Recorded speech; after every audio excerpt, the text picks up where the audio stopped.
Ерлік ақылмен, ақыл санымен келеді. Санасы жетілсе ғалым, ерлік пен ақыл ұштасса батыр боласыз.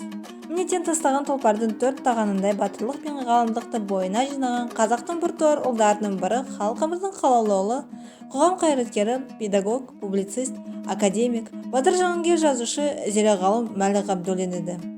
Биыл кеңес одағының батыры, ұлағатты ұстаз, қоғам қайраткері, академик, жазушы туғанына 105 жыл толады. Мәлік Ғабдуллин 1915 жылы 15 қарашада Ақмола облысында шаруа малшының отбасында дүниеге келген. 14 жасынан бастап атақты жазушы Сәбит Мұқановтың тәрбиесін алды. Абай атындағы Қазақ педагогикалық институтын бітірген. 1938 жылы ол аспирантураға түсті, бірақ оның оқуы Ұлы Отан соғысы басталғаннан кейін үзілді. 1935-1937 жылдар аралығында әскери борышын өтейді. Социалистік Қазақстан газетінде әдеби қызметкер. Қазақстан пионері газеті жауапты редакторының орынбасары.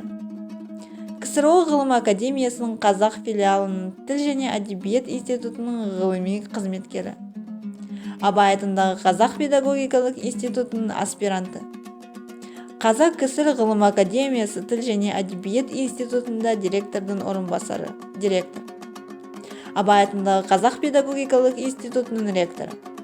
Қазақ КСР ғылым академиясы Әуезов атындағы әдебиет және өнер институтында фольклор бөлімінің меңгерушісі міндеттерін атқарды.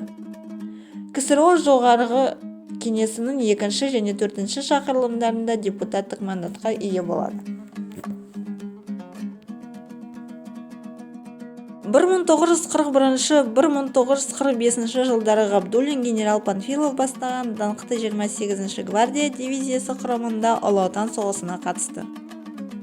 1942 жылдың қаңтар-наурыз айларында Новгород облысының Холм қаласы маңындағы ұрыстарда Мәлік Ғабдуллин фашистердің басым күштерімен шайқаста гранаталар мен 2 танкті нокаутқа жіберіп, көптеген фашистерді жойып, 12 тұтқынды алып кеткен сарбаздар тобын басқарды.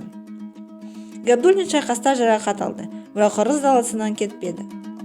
Осы ерлігі үшін КСРО жоғарғы кеңесі президиумның жарлығымен Мәлікке 1943 жылдың 30 қаңтарынан бастап кеңес одағының батыры атағы берілді. Бұл атақмен қоса Ленин ордені және Золотая звезда медалімен де қоса марапатталады. 1943 жылдың жазында оған туған жеріне саяхаттауға демалыс берілді. Бірақ отбасының орнына демалысын бүкіл Қазақстан бойынша саяхаттап, мыңдаған митингтерді өткізеді. Онда ол адамдарға панфиловшылардың ерліктері туралы, фашистің соншалықты қорқынышты емес екендігі және оны ұрып соғып тырғалуға болатындығы туралы айтты. 1944 жылға қарай майор Ғабдуллин 1-ші Прибалтика майданының саяси басқармасының үгітшісі қызметін атқарды. Белоруссия КСР-ін Балтық жағалауын азат етуге, Шығыс Пруссиядағы шайқастарға қатысты. Тікелей белсенді бөлімшелерде бола отырып, ол көптеген үгіт-насихат жұмыстарын жүргізді. Әсіресе орыс емес ұлттар жауынгерлері арасында оларды жауынгерлік тапсырмаларды орындауға жұмылдырды. Соғыстан кейін жазушы ғылыми педагогикалық қызметпен айналысты.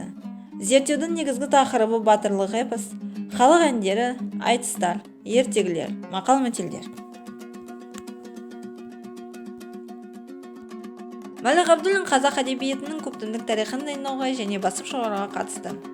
1959 жылы докторлық диссертациясын қорғап, профессор атағын алды. Ал 1961 жылы КСРО педагогикалық ғылымдар академиясының толық мүшесі болды.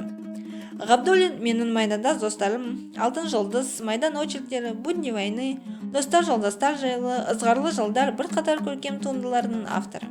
Марапаттар: Қазақтың батырлық эпосы еңбегі үшін Шоқан Уәлиханов атындағы сыйлықтың иегері, Кеңес одағының батыры, Ленин ордені, Қызыл ту ордені, 1-ші дәрежелі Ұлы Отан соғысы ордені, 2-ші дәрежелі Қызыл жұлдыз ордені, Алтын жұлдыз медалі, КСРО медальдары. Мәлік Ғабдуллин 1973 жылы 2-ші қаңтарда Алматыда көшірді. 1995 жылы Көкшетау қаласында Мәлік Ғабдуллин мұражайы ашылды. 1999 жылы 21 сәуірде Алматы облысы Қарасай ауданындағы орта мектепке Мәлік Ғабдуллиннің есімі берілді. Зеренді ауылындағы мектеп те оның есімімен аталады. Алматы, Нұр-Сұлтан, Державинск, Зеренді кенті мен Көкшетауда көшелерге Мәлік Ғабдуллиннің есімі берілді.